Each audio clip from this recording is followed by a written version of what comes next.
Bon, qu'est-ce qu'il y a de plus dérangeant qu'un rongeur qui gratte dans les murs, et notamment la cuisine? Alors c'est ce qu'on va voir aujourd'hui, là c'est vraiment un cas d'école d'un rongeur qui gratte dans votre cuisine. Qu'est-ce qu'il faut faire? Alors dans un premier temps, commencez pas à aller sur internet chercher des pièges dans tous les sens, commencez pas par là, commencez-vous déjà à vous poser les bonnes questions. D'où il vient? Donc là il va avoir une période, ce que j'appelle une période d'observation, et honnêtement c'est la période la plus importante et la plus cruciale. Vous allez comprendre pourquoi. Regardez derrière moi ici une cuisine, en somme.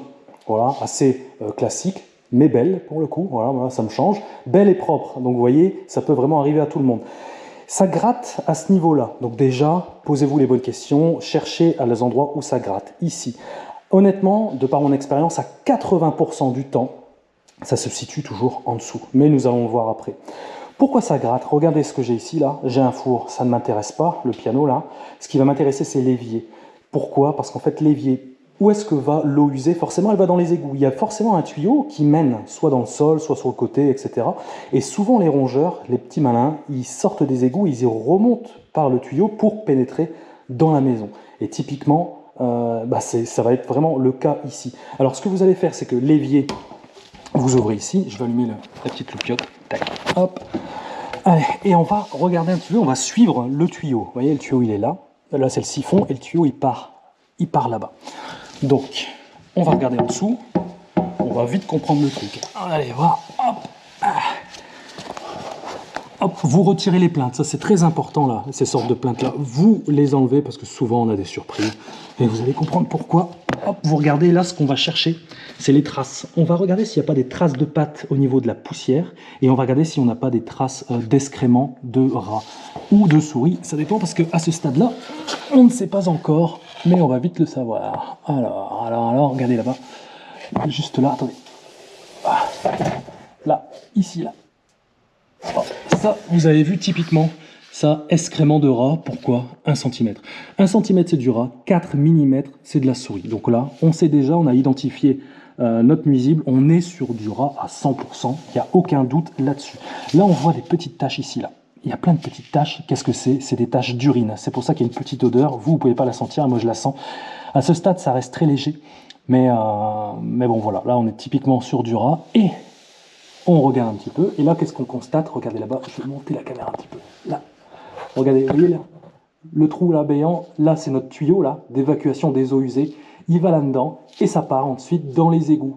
Et ça, typiquement, à chaque fois, alors, moi je vous conseille, lorsque vous faites faire des travaux, regardez bien si tout est bien colmaté, ok? Parce que là, là c'est un boulevard pour le rat, et de toute façon il sort d'ici parce que vous voyez, il y a une tache, regardez mon doigt là, vous voyez cette tache-là?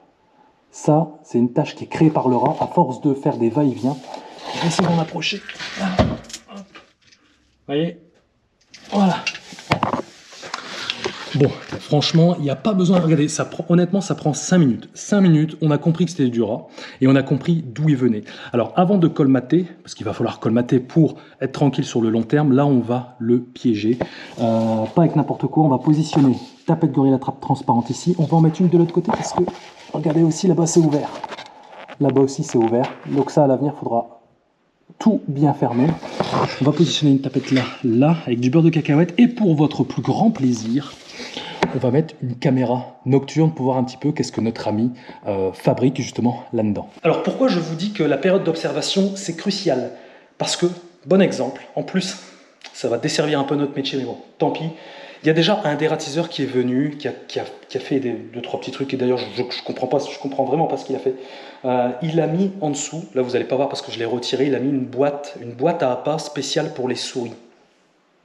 Il n'y a pas un problème déjà? Franchement, il y a un gros problème. Donc déjà, bien cibler le nuisible pour adapter le piège en conséquence. Et il nous a mis aussi une plaque de glu. Regardez-moi ça. Ça, c'est une plaque de glu pour les souris, en fait. Hein. Voilà, ça a ramassé plus les poussières et les araignées. Mais ça, c'est typiquement une plaque de glu souris. Vous attraperez jamais un rat avec ça. Vous voyez, c'est vraiment léger. Le rat, c'est vraiment adapté pour les souris. Le rat, avec ça, il va rigoler. Il va partir avec. Donc ça, on va le plier poubelle. Ça dégage. Et on va passer aux choses sérieuses. Alors bon, ici, il y a un seul rat. Donc il n'y a pas besoin de mettre 40 pièges. On va en mettre 2 néanmoins. Voilà. La tapette Gorilla Trap classique et la transparente. Je vais vous expliquer l'intérêt de la tapette transparente juste après. Et comme appât, on va utiliser le classique, voilà, classique mais efficace, beurre de cacahuète. Alors, portez toujours des gants pour éviter de laisser l'odeur, votre odeur, donc l'odeur de l'homme sur les pièges, parce que sinon le rat est assez méfiant. On verra si celui-ci est méfiant, ou si c'est un inconscient, voire un idiot, on ne sait jamais, un idiot notoire, ou si c'est un Highlander, ça on verra bien. Vous voyez, juste comme ça, voilà, ça suffit. Hop, voilà, je le fais avec le doigt. Après, prenez une cuillère si le cœur vous en dit. Pour armer le piège, rien de plus simple, on bascule la tige en arrière, clac, c'est armé, basta. Là, franchement, il n'y a pas besoin de rabat plus 12 pour comprendre à faire ça. Alors, tapette transparente, pourquoi? Pourquoi? Parce qu'en fait, on va jouer sur la mauvaise vision du rat. Le rat est myope et il voit en noir et blanc. Par contre, il a un super odorat. En fait, la nature fait bien les choses parce qu'en fait, elle compense un handicap et elle avantage un autre sens, ce qui est celui de l'odorat. Par contre, il voit mal. Donc, en fait, là, comme la tapette est légèrement translucide, il va avoir du mal à déterminer les contours du piège. Donc, en fait, ça va diminuer sa méfiance. Voilà. Et en plus, là, on va être un petit peu dans l'obscurité. Mais ce qu'il faut savoir, le rat, ok, il a une mauvaise vue, ça on le sait, mais par contre, c'est bien foutu, c'est que il est doté d'une vision nocturne, voilà, un peu comme les chats d'ailleurs. Et je vais la mettre comme ça parce que je sais que notre ami va venir de là-bas et je veux le prendre de face. Donc je vais le mettre ici. Ne le mettez jamais trop près, hein. Il y en a trop qui font l'erreur de le mettre vraiment juste au bord, hein. Parce que là il va sortir sa tête ici. Il va toujours sortir sa tête en premier forcément pour observer, voir s'il n'y a rien. Si vous mettez le piège juste au bord là, faut pas le prendre pour un idiot non plus. Il va arriver, il va dire attends, c'est trop facile, là, ils sont fous. Il va jamais venir. Laissez-le prendre confiance, venir ici.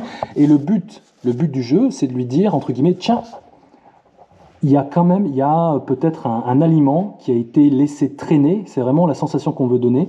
Et ce sera l'occasion pour lui de se nourrir et bien évidemment de se faire attraper par la tapette. Voilà. Donc vision nocturne. Tapette transparente, je la mets légèrement en biais comme ça, voilà, là il viendra de face, voilà, et après je vais mettre la caméra juste ici pour que vous ayez une bonne vue. Le deuxième piège, on va le mettre là-bas, je vais le choper, hop, il est là, clac, pareil, on va l'armer. J'en mets deux parce que pourquoi deux alors qu'il n'y a qu'un seul rat? Pour multiplier les chances, voilà, clairement, je veux multiplier mes chances. Il y aurait eu trois rats, j'en aurais mis 5-6. Voilà. Alors là, j'ai les tuyaux qui m'embêtent. On va passer au-dessus sans la faire déclencher. Ce qui n'est pas pour m'engaillardir. Là, celle-là, on va le mettre là. Voilà, juste comme ça. Voilà, elle est là. Elle est là, comme ça je me dis que s'il sort là-bas, il viendra sans doute ici. S'il sort là-bas, il a toujours tendance à manger. Il viendra et il se fera gauler là. Et celle-là, je la mets là. Pourquoi? Parce que je vais essayer de prendre avec la caméra. Je voudrais essayer d'englober les deux. Hop, je vais ouvrir. Clac, il y a tous les piles, il y a tout ce qu'il faut. Hop, carte SD dedans. Hop, là c'est bon. On va la positionner là-bas. Ah, c'est le retour. C'est le retour de nos amis les rats. Alors attendez, je bidouille en même temps. Hop, je sais que vous êtes friands des rats. Moi aussi. Il a fallu attendre que les températures baissent un peu pour qu'ils fassent leur retour. Et celui-là, il va ouvrir le bal. C'est pour ça qu'il faut le toper direct pour les calmer, quoi.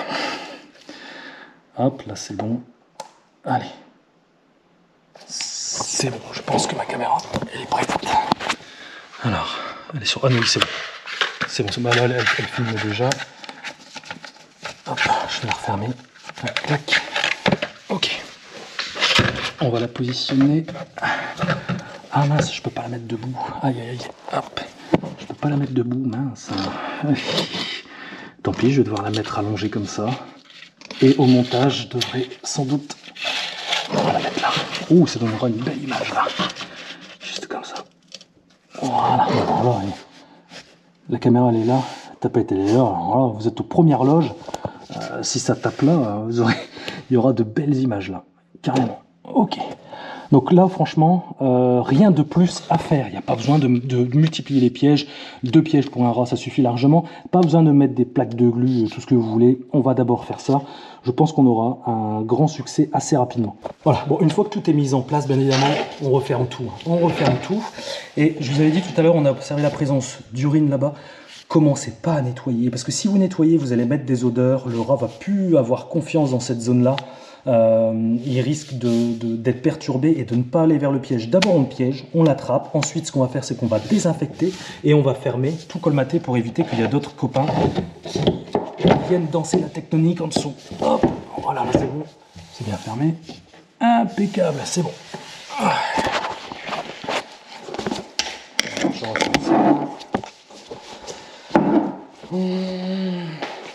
Voilà, bon, le pronostic ici, honnêtement, je pense que ça va aller très vite parce que la cuisine est bien entretenue, il n'y a pas d'aliments qui traînent, donc en fait, il est totalement dépourvu d'aliments.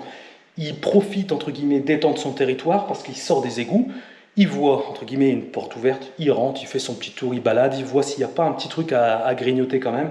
Là, il n'y a rien. Alors, je pense que déjà, c'est tout à fait possible qu'il ait déjà senti le beurre de cacahuète parce que ça sent assez fort.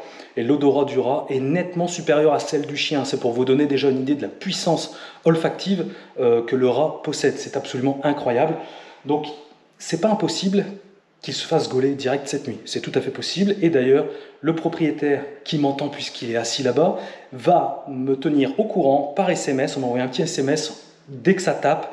Comme ça, je reviendrai vers vous avec les images de la caméra parce que c'est ce qui m'intéresse. Je veux voir son comportement.